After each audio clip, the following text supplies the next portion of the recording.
So in the last video, as you can see, I did get the motor pulled once again out of the built car, and man, I cannot get over on how cool this manifold looks, as well as that's basically it.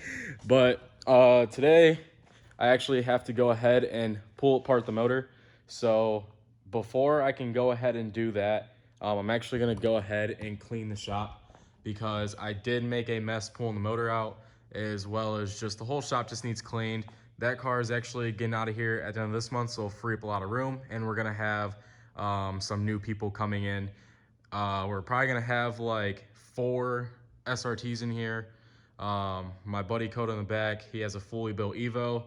My buddy Mikey's coming back in the shop, he has a brand new 5.0. So we're gonna have a lot of things going on in the shop, a lot of SRT content coming soon, especially with the 2 that I have and that silver one back there. We're putting the big turbo kit on, but as you can see, this shop is a complete mess. So I'm gonna go ahead and clean everything up, and I'll update you guys when I'm getting ready to tear the motor down. So let's get to it. Look at that. So I still gotta organize all this stuff over here. This stuff isn't mine. All this stuff is getting out of the shop. But other than that, so what, you think I got a problem? You think I got a problem with all these parts or what? Yeah. That's a lot. It's a lot. a lot. So now that I got everything organized, the plan is to strip down this whole entire block. Put it in there. We are not putting it in here. In there. We're actually putting this in there. No, but anyway, so for the rest of the night, I'm gonna be going to pull this whole entire block apart. It sucks, but it has to be done for some more power. So I'm gonna go ahead, start draining the oil, and then after the oil, go ahead, pull the manifold off, take timing apart, pull the head off, and start getting these rods and pistons taken out. So let's get to it.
All right, so I just pulled the head off with the manifold, so that way I didn't have to take off as much stuff.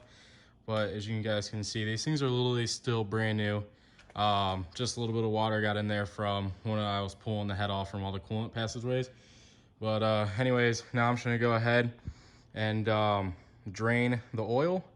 And then once the oil is drained, I'm gonna pull the oil pan off, take the rod caps off, and then pop the pistons out.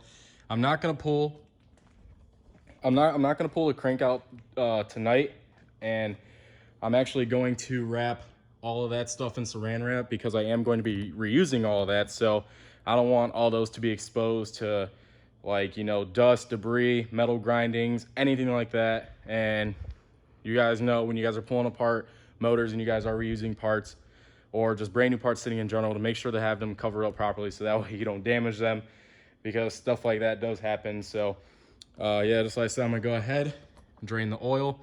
And then I am going to be getting new, stronger studs. These are just ARPs.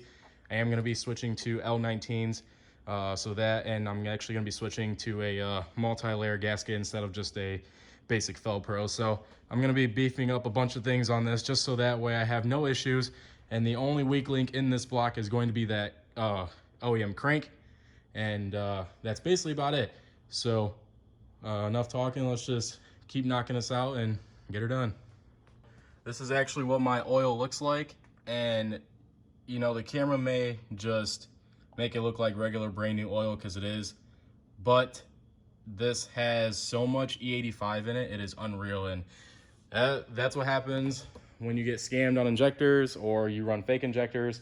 Some injectors were flowing either way more than they should, some were barely flowing at all. And yeah, so it's just one of those things that you really shouldn't cheap out on. But I mean, I've heard good and bad about those injectors, and I got them for a good deal. So I thought, but you live and you learn. It happens. And also, I think it's time for a new drain plug. This one is a little rounded off, so I'm gonna go ahead and get one of those on order. I'll just get a magnetic one while I'm at it and all that. So.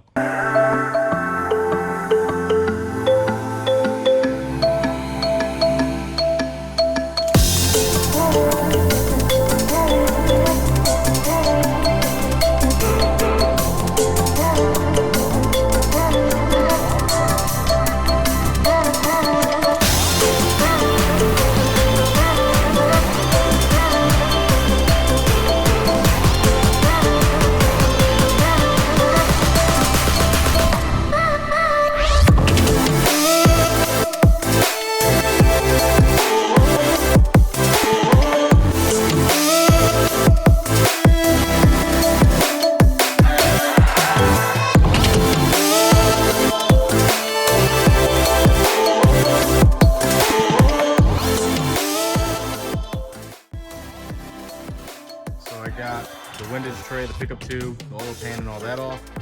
And now the only thing I have to do is just pull these rod caps off. But I'm pulling this whole thing apart just for this piece here. This tone wheel right here is what I'm replacing, just so that way it doesn't explode and tear apart the whole entire motor. So I think while I'm in here too, I'm gonna replace the bearings while I'm at it because there was so much fuel in the oil. I'd rather be safe than sorry, and King bearings are honestly really cheap. So I'm just gonna inspect everything over, check all the main bearings, check the rod bearings, make sure all those are good to go.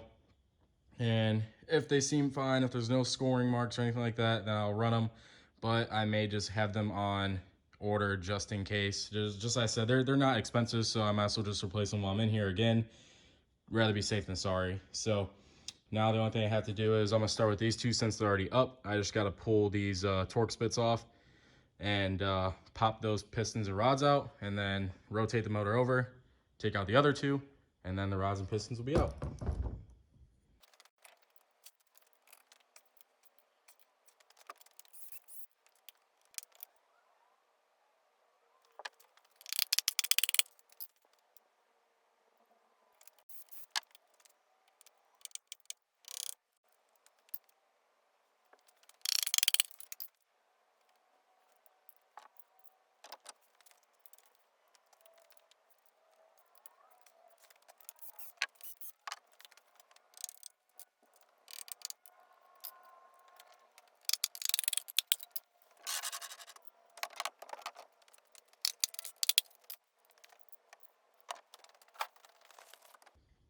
Well, as you guys can see, no more rods, no more pistons, and this is where they are. Just like I said, these are literally still brand spanking new. Minimal wear.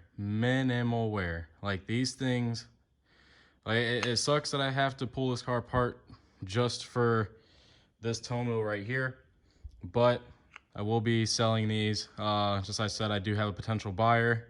He seems pretty serious. So once these are sold, I'll be ordering the new 10 5-to-1 pistons that I want. And once I get those in, then I can go ahead and reassemble the bottom end. And just like I said, put new bearings in, and that's basically it. So it's not it's not too much, but it is at the same time. The pricing, of course, is going to be ridiculous. But also, I did see a thread going around a couple months ago about this strap kit not having this hole right here for like a vent. And if you don't have that hole there, you will blow out that seal like crazy. This is a Matte Performance strap kit, and it does have room for that little valley right there, so that way it has some, basically, so that way it relieves pressure in the bottom end so you don't blow out that rear main. But other than that, I did make a little mess, of course. I'm gonna end it off right here. Basically got done what I wanted to get done. Now the only thing I do have to do is just wrap this in some shop towels or something for now. Tomorrow I'm gonna come out and wrap everything in saran wrap so that way nothing rusts. And I'm not gonna wipe anything off. I'm gonna leave all the oil on it so that way that also protects it from rusting and, you know, stuff like that. So I'm gonna go ahead, go home, get everything on order on what I need, the pistons, the tone wheel, most likely some new bearings while I'm at it just because I'm in here, and a few other things that I need or that I just want to get or swap out. So as always, like, comment, subscribe. See you guys in the next one. Peace.